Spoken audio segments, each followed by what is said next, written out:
Here's some little baby whooping cranes next to the lake here. They just walked right by us.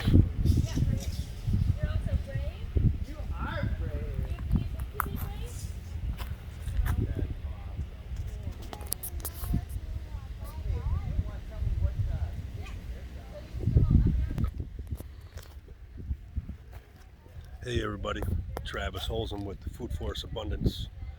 And I just got off a plane 45 minutes ago from Minneapolis, and now I'm down in Orlando, Florida, and we are installing an edible landscape at a property here in Orlando. And next video I'll take you on a quick walkthrough. But yep, beautiful weather down here. Like 85 degrees right now, and it was 23 this morning when I left Minneapolis.